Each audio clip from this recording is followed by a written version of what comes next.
Ya, selamat ketemu lagi dengan saya. Pada kesempatan ini kita akan membahas materi ekonomi kelas 12, yaitu bab mengenai siklus akuntansi pada perusahaan dagang. Silakan untuk disimak dan dicermati. Baiklah, sekarang kita akan membahas materi berkaitan dengan siklus akuntansi perusahaan dagang. Nah, kita lihat di sana ada sebuah gambar yang memperlihatkan salah satu perusahaan dagang. Nah, tentunya kita pernah bertransaksi, pernah mengunjungi perusahaan dagang tersebut. Mungkin bukan hanya yang ada di gambar, yang lain juga sama. Nah, kita bisa interpretasikan pemikiran kita terhadap perusahaan dagang tersebut. Nah, kita lihat pembahasannya yang berkaitan dengan perusahaan dagang, siklus akuntansi perusahaan dagang. Pertama, pengertian.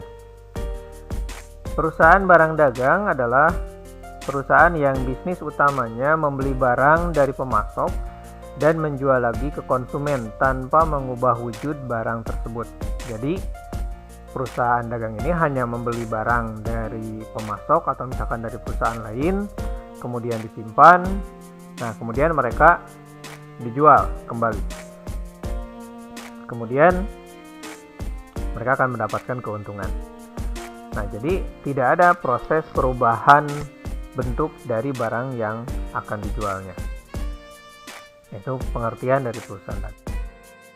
Selanjutnya, kita membahas perbedaan perusahaan dagang dengan perusahaan jasa. Nah, pertama kita lihat perusahaan jasa, barang yang dijualnya tidak berwujud karena memang jasa tidak ada wujudnya. Perusahaan dagang, barangnya konkret karena barangnya memang ada yang dijualnya. Kemudian yang kedua, tidak memiliki persediaan barang.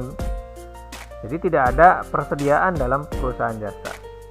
Nah, sedangkan perusahaan dagang karena berupa barang ada, nah mereka memiliki persediaan barang sehingga disimpan di gudang misalkan. Perusahaan jasa karena tidak berwujud, maka tidak ada yang namanya penyimpanan. Kemudian perusahaan dagang karena berwujud, nah maka dapat disimpan sehingga ada gudangnya biasanya.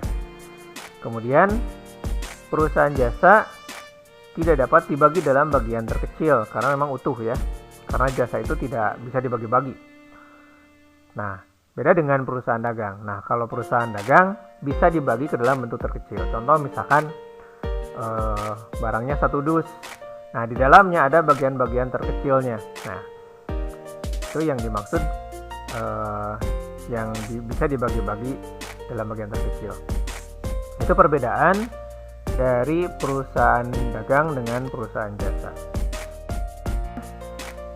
Kita membahas akun-akun dalam perusahaan dagang. Nah, akun dalam perusahaan dagang ini sebagian besar sebenarnya sama dengan akun di perusahaan jasa. Jadi perusahaan jasa yang kemarin akun-akunnya masih tetap dipakai. Nah, ditambah dengan akun-akun baru yang dalam perusahaan dagang itu ada. Contoh pertama, pembelian. Jadi ada akun pembelian di sana. Pada saat perusahaan misalkan membeli barang dagangan.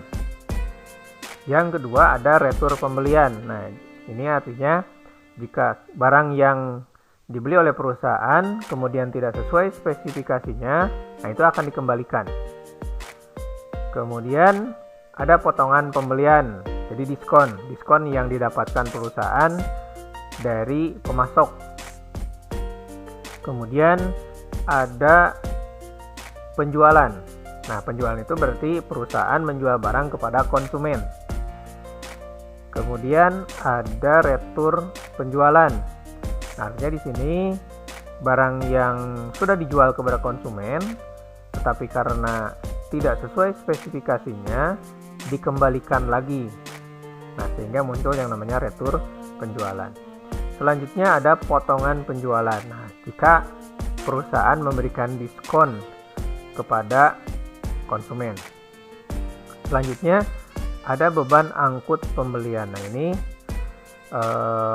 jadi apabila perusahaan membeli barang, nah tetapi biaya angkutnya ditanggung oleh perusahaan, nah maka muncul namanya beban angkut pembelian. Kemudian ada beban angkut penjualan. Nah ini artinya jika perusahaan menjual barang ke konsumen dan diantarkan oleh kita, nah maka biayanya ditanggung oleh kita. Nah sehingga muncul namanya beban angkut penjualan. Kemudian ada persediaan barang dagang. Nah karena perusahaan dagang itu dapat disimpan dan ada gudang, nah sehingga muncul di sana akun persediaan barang. Oke, selanjutnya ada syarat pembayaran. Ada beberapa macam. Pertama misalkan ada N/30. Ini artinya transaksi dilakukan ya, pelunasannya 30 hari. 30 hari setelah tanggal transaksi. Kemudian yang kedua ada 3/10 N/30. Ini artinya konsumen akan mendapatkan potongan 3% kalau pelunasannya dalam jangka waktu 10 hari. Nah, kemudian N/30 ini menunjukkan jatuh tempo transaksinya. Jadi pembayarannya, jatuh tempo pembayaran adalah 30 hari setelah tanggal transaksi. Kemudian ada misalkan di sini 3/7 1/14 N/30. Nah 3/7 artinya konsumen akan mendapatkan potongan 3% kalau melunasi dalam jangka waktu 7 hari. Nah, kalau misalkan 1/14 ini artinya konsumen akan mendapatkan pelunasan, akan mendapatkan diskon atau potongan 1% kalau pelunasannya 14 hari. Nah, N/30 ini menjelaskan jatuh temponya dalam jangka waktu 30 hari setelah tanggal transaksi. Nah, selanjutnya ada EOM. Nah, ini artinya end of month. Kalau dalam bahasa Inggrisnya artinya akhir bulan ya. Jadi tanggal berapapun transaksi dilakukan, pembayarannya jatuh tempo di akhir bulan. Jadi kalau akhir bulannya tanggal 30, tinggal 30. Kalau akhir bulannya tanggal 31 berarti tanggal. Selanjutnya ada syarat pengiriman. Nah, syarat pengiriman ini ada 3 macam. Ada FOB shipping point, FOB destination, ada cost insurance and freight. Nah, FOB shipping point artinya di sini biaya angkut akan ditanggung oleh pembeli. Jadi segala kerugian atau apapun misalkan yang terjadi pada saat di jalan itu ditanggung oleh pembeli. Kemudian ada FOB destination. Nah, artinya biaya angkut di sini ditanggung oleh penjual. Jadi penjual akan menanggung biaya angkutnya sehingga barang sampai kepada pembeli.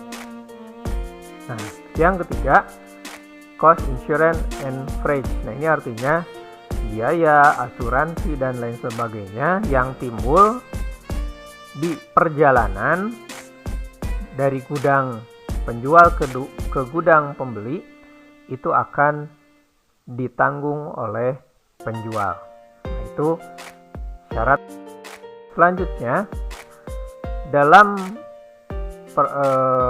akuntansi perusahaan dagang ada metode pencatatan persediaan barang dagang. Di sana ada 2 metode. Satu namanya metode fisik, 2 namanya metode perpetual.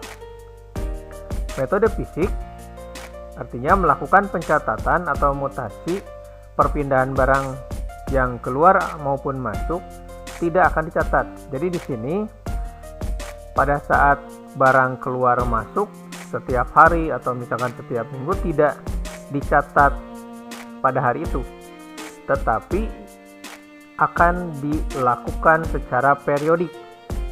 Artinya misalkan 1 bulan sekali diperiksa berapa yang masuk berapa keluar dalam waktu 1 bulan misalkan. Nah, itu metode fisik. Jadi dilihat fisiknya saja. Nah, sedangkan metode perpetual, pencatatan barang dagang dilakukan secara terus-menerus, detail atau terperinci pada setiap transaksi yang terjadi dalam perusahaan dagang. Nah, jadi pada saat metode perpetual ini, yang masuk dicatat, yang keluar dicatat. Jadi setiap hari itu akan datanya terbaru terus. Nah, itu namanya metode perpetual. Sehingga nanti dalam pencatatan akuntansinya itu akan berbeda. Nah, itu metode pencatatan. Selanjutnya ada perhitungan harga perolehan persediaan. Nah, di sini jika kita ingin istilahnya menghitung berapa harga pokok, jadi penentuan harga pokok dari suatu barang tersebut. Nah, ada 3. Pertama, metode FIFO, first in first out. Jadi artinya barang yang masuk pertama, dia juga yang nanti akan keluar pertama. Jadi harga yang dipakai adalah harga pada saat yang masuk, misalkan pertama berapa? Misalkan 10.000. Kemudian yang kedua 11.000. Nah, pada saat barang keluar, harga pokok yang dipakai adalah yang 10.000 dulu. Baru nanti yang 11.000. Nah, jadi itu namanya FIFO, first in first out. Kemudian ada metode LIFO, last in first out. Berarti penentuan harga perolehannya, barang yang terakhir masuk akan pertama yang keluar.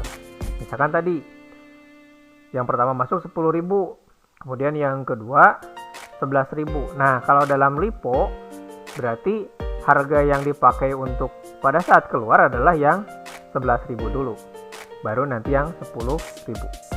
Nah, itu LIFO. Kemudian yang ketiga, metode rata-rata.